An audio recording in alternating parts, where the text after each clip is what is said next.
పునర్వసు నక్షత్రం కర్కాటక లగ్న సుముహూర్తం చైత్రశుద్ధ నవమి. అవతారమూర్తి దశరథ తనయుడు శ్రీరామచంద్రుడు జన్మించిన రోజు. జనకుని కూతురు జానకిని పరిణమాడిన పర్వదినం కూడా.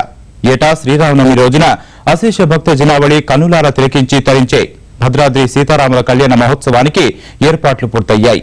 అంగరంగ వైభవంగా జరగనున్న జగదభరాముడి కళ్యాణం కోసం పెద్ద ఎత్తున భక్తులు తరలివస్తున్నారు.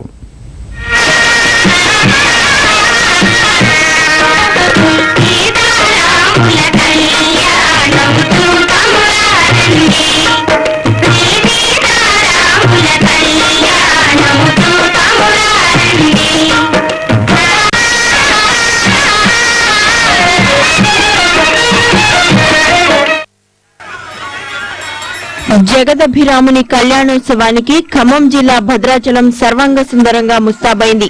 జనకుని తనయ జానకిని దశరథ మహారాజు తనయుడు శ్రీరామచంద్రుడు పరిణయమాడిన జగత్ కళ్యాణ వేడుకను అంగరంగ వైభవంగా నిర్వహించేందుకు అన్ని ఏర్పాట్లు పూర్తయ్యాయి.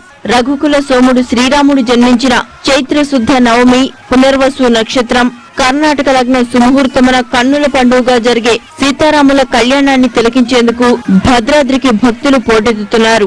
ఆలయం నుంచి 9:30 గంటలకు ఇక్కడి నుంచి బయలుదేరి ఆలయ ప్రాంగణం నుంచి బయలుదేరి కళ్యాణ మండపానికి వేయించేయడం జరుగుతుంది. స్వామివారు 10:30 గంటలకు కళ్యాణ మహోత్సవం ప్రారంభమై 12 గంటలకు సుముహూర్తంతో ఆ కళ్యాణ మహోత్సవం పూర్తవుతుంది. అదేవిధంగా పట్టాభిషేకోత్సవం రేపు ఉదయం సరిగ్గా 10:30 గంటల నుంచి 12:30 గంటల వరకు జరుగుతుంది. పట్టాభిషేకోత్సవం కూడా కళ్యాణ మహోత్సవం అంతా చాలా విశేషమైనటువంటి ఉత్సవం. సకల జగత్తుకి ఆదర్శ దంపతులు సీతారాముల వివాహ వేడుకను కన్నులారా తిలకిస్తే పాపాలు తొలగి సకల కార్యసిద్ధి కలుగుతుందని భక్తులు విశ్వసిస్తారు. ఆనాడు సీతారాముల శిరస్సు మీద పడేటువంటి ఆ ముత్యాల తలంబరాలకి చాలా విశేషం ఉంది.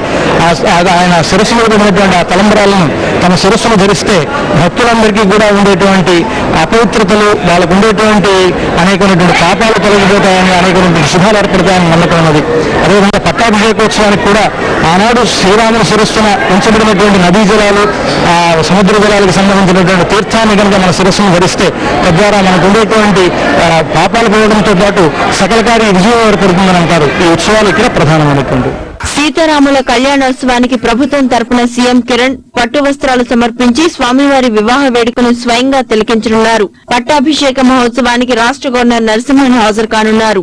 కళ్యాణోత్సవానికి 1,50,000 మంది వస్తారన్న అంచనాతో అధికారులు ఏర్పాట్లు చేశారు. ఇప్పటికే వేలాదిగా భద్రాచలం చేరుకున్న భక్తులు అరకుర వస్తువులతో ఇబ్బందులు పడుతున్నారు. మిథిలా కళ్యాణ మండపం, దేవాలయ పరిసరాల్లో ఏర్పాటు చేసిన షామియానాలు సరిపోక గురువారం రాత్రి ఇసుక గోదావరి తిన్నెలపైనే భక్తులు నిద్రించారు. మరి కాసేపట్లో ఉత్సవ మూర్తులను మిథిలా మైదానానికి తీసుకురానున్నారు. దీనికి సంబంధించి పూర్తి వివరాలను మా ప్రతినిధి సాయి కృష్ణ ప్రత్యక్షంగా అందిస్తారు.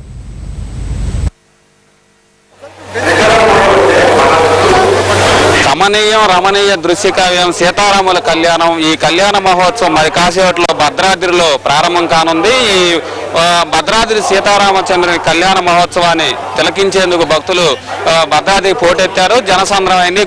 పవిత్ర గోదావరి తీరం, రాములవారి ఆలయం మొత్తం కూడా భక్తులతో కిటకిటలాడుతుంది. కోలాహలంగా మారింది. భద్రాచలం మొత్తం రామనామ స్మరణలు, రామనామ సంకీర్తనలు, భక్తి పారవశ్యంతో మునిగి తేలుతున్న ఆధ్యాత్మిక శోభతో ఈ భద్రాద్రి క్షేత్రం శ్రీరామనవమి వేడుక రోజున పూర్తిగా నిండిపోయింది. భక్తులు పారవశ్యం చెందుతున్నారు. అయితే సీతారాముల కళ్యాణాన్ని తిలకించేందుకు రాష్ట్రం నలుమూల నుంచితో పాటు ఒరిస్సా, ఛత్తీస్గఢ్, మహారాష్ట్ర నుంచి కూడా భక్తులు రావడం, భారీ స్థాయిలో రావడంతో దేవస్థానం చేసిన ఏర్పాట్లు ఏమాత్రం కూడా సరిపోవటం లేదని చెప్పవచ్చు. ప్రధానంగా పోలీసుల ఆంక్షలు మాత్రం భద్రాద్రి క్షేత్రంలో అడుగడుగునా కనిపిస్తున్నాయి. మొత్తం పోలీసు వలయంగా మారిపోయింది. ఆలయంలో భక్తులు మిథిలా క్షేత్రానికి రాములవారి కళ్యాణం జరిగే మిథిలా మైదానానికి వచ్చేందుకు భక్తులు తీవ్ర ఇబ్బందులు పడుతున్నారు. కిలోమీటర్ల కొద్దీ నడవాల్సి వస్తుంది. చుట్టూతో కూడా తిరిగి రావడానికి అడుగడుగునా బారికేడ్లు ఏర్పడడంతో భక్తులు మాత్రం చాలా అవసరం పడుతున్నారు. అట్లాగే పూర్తిగా నిండిపోయింది ఇప్పటికే మిథిలా మైదానంతో. ఇప్పుడు మనం ప్రస్తుతం మాడవీధిలో ఉన్నాం.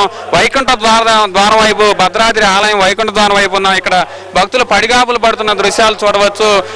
మిథిలా మైదానం కూడా నిండిపోవడంతో భక్తులందరూ కూడా ఇక్కడే కూర్చోబెట్టారు. లోపలికి అనుమతించడం లేదు. మరి కాసేపట్లో విఐపీలు, ముఖ్యమంత్రి కిరణ్ కుమార్ రెడ్డితో పాటు మంత్రులందరూ కూడా ఇక్కడికి రానున్న నేపథ్యంలో పోలీసులు మొత్తం ఆంక్షలు విధించారు. మొత్తం పోలీసు వలయంగా భద్రాద్రి క్షేత్రం మారిందని చెప్పవచ్చు. ఇక దేవస్థానం సంబంధించిన కళ్యాణ మహోత్సవం మాత్రం మూల విరాట్కు కళ్యాణం నిర్వహించారు. గర్భగుడిలో కళ్యాణం జరిగిన తర్వాత ఉత్సవమూర్తులను మిథిలా మైదానానికి తీసుకొని వచ్చే కార్యక్రమం ఇంకా ప్రారంభం కావాల్సి ఉంది. ఈ మిథిలా మైదానంలో ఉత్సవమూర్తులను కళ్యాణ మండపంలో ప్రతిష్ఠింపజేసి చేసిన తర్వాత ఈ కళ్యాణ మహోత్సవం ప్రారంభమవుతుంది. అప్పటి వరకు భక్తులు కూడా అన్ని ప్రాంతాల్లో కూడా రాముల వారి ప్రత్యక్ష కమనీయంగా ఈ దృశ్య కావ్యాన్ని కళ్యాణ మహోత్సవాన్ని తిలకించేందుకు వచ్చిన భక్తులకు మాత్రం సామాన్య భక్తులకి అడుగడుగున ఇబ్బందులు ఉన్నాయని భద్రాద్రి క్షేత్రంలో చెప్పవచ్చు. మరోవైపు గోదావరి తీరంలో నదిలో స్నానానికి వెళ్లిన తూర్పుగోదావరి జిల్లాకు చెందిన రాజు అనే భక్తుడు కూడా గల్లంతయ్యారు.